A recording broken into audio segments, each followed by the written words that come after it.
Hi, I'm Jacob Berkemeier with Tri-State Football, and we are here at the Gold Star Chili in Hamilton, and we're here with the Fairfield Indians and head coach Justin Roden, Dominic Back, Michael LeCue, Axel Rogers, and Kobe Lewis.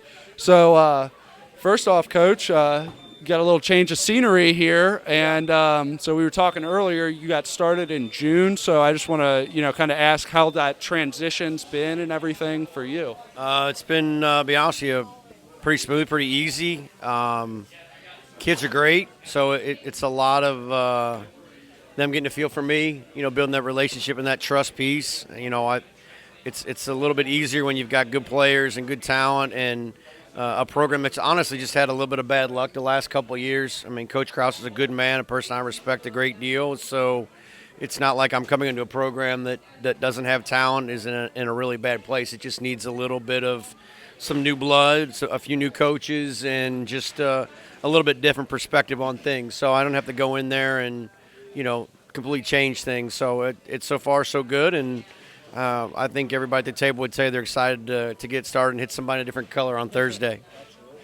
So with that, everybody at the table is seniors. So what can you kind of say about this? Has the senior class helped make the transition a little bit easier for you in terms of leadership? Yeah, and I might have messed that up. So they're not all seniors here. And I apologize for not making that clear. This group here a little bit, and part of I don't say my stupidity, but again, as I'm feeling out the kids and selecting the ones that come do this, I'm trying to kind of scatter out because honestly, I don't know who my best players are. So some of these guys here are seniors, some are underclassmen, some are still trying to figure out what they want to do in the future. So what I can share about the four people here are they're going to be highlighters for us.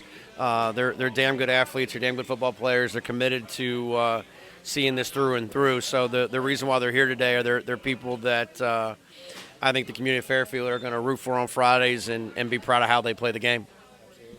So I'll come to you, Dominic. So you're the captain for this year, and you also had a pretty solid year as QB last year. So kind of what are you looking on to build with or like build on from last year, and how is do you feel like the coaching change will also help with that? Just staying comfortable with the offense and just adapting really well to the new stuff. It's been really easy. The coaches make it a great change. I think everybody's been running with the change that we have here. And then Michael, so you're at running back this year, and I'm not sure how much you played last year, but kind of like what are you looking forward to, with this season and running behind, your O-line and everything? What are you looking for this? This season, I'm really looking for just pounding the ball down all my opponents, each and every play to that clock hit 000. That's it. I love that mentality. That's a great mentality to have. And then I have Kobe Lewis on my left here, who has offers from Kent State, Miami, and Toledo. So just kind of talk about your I'm sorry. Well, you're both on my left, I guess. But so kind of talk about what your summer process has been with camps and kind of the recruiting process and everything. I would definitely say it's been busy trying to make it to camps, make it to schools while trying to maintain coming to practice and still being there for the team and trying to learn the plays. But I think I've definitely managed it well over the summer while still going to camps, getting exposure, definitely still learning the plays and still being there for the team chemistry and bonding experiences with the team. And then my apologies, I'll go to Axel now. So you're a linebacker, so commanding the defense and kind of always wreaking havoc. What are your keys to constantly putting pressure on that offense and getting into the backfield or making tackles for a loss? Really just doing my job. It takes 11 people on defense to, come together and make plays. So as long as I can do my job, my 111th on that side of the ball, then that's really all I'm looking for.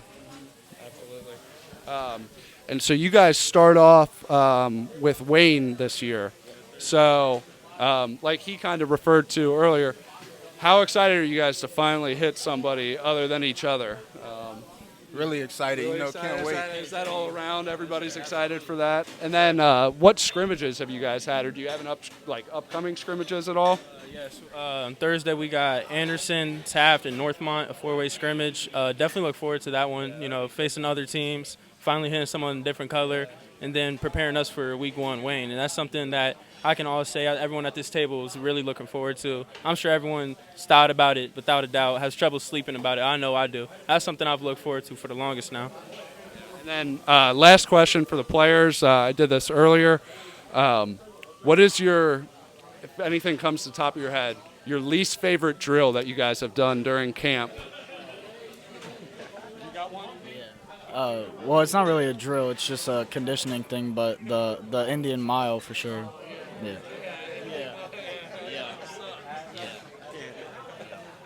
Anyone else got it? Say our favorite drill?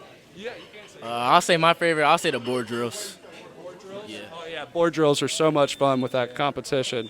Anybody else got a favorite? Nah, I don't really got a least favorite drill. I mean, I'll go along with Mike. My favorite drill is the board drills as well.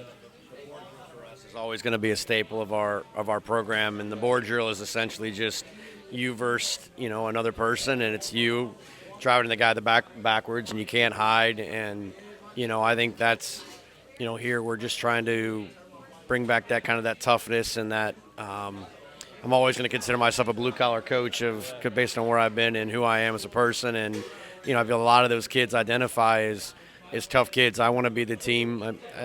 Don't phrase it the wrong way, but if we took our helmets and shoulder pads off and a fist fight broke out, I'd like to be the team that won the fist fight. And that's the mentality that I want our guys to be. I want us to never quit and fight through it. And I want to make sure I mention about Mike because, he transferred us from Northwest last year. So you might not see his stats jump off the page, but he's somebody that's going to be special for us. We're glad that he made his way over here. And the same thing with Axel. Axel was one of our, he was back last year, but he made a lot of tackles on I call it a bad defense, but it was a really young defense. And he made a lot of plays and battled through as you mentioned earlier, a lot of injuries. And he was one of our guys that through thick and thin was there. So all the guys at the table are super talented. And again, I like their attitude. I like their toughness. If we were to get into a fight with the guys over there, and they got a few more extra than us, but I feel like I like the people at this table to take our chances. So regardless, it'll be fun, and we'll fight for Fairfield. So we're good. Well, so you heard it here. We got a gritty blue-collar Fairfield team coming at you this year, and they kick off at Wayne on August 22nd. And I'm Jacob Berkemeier signing off with Tri-State Football from Gold Star Chili.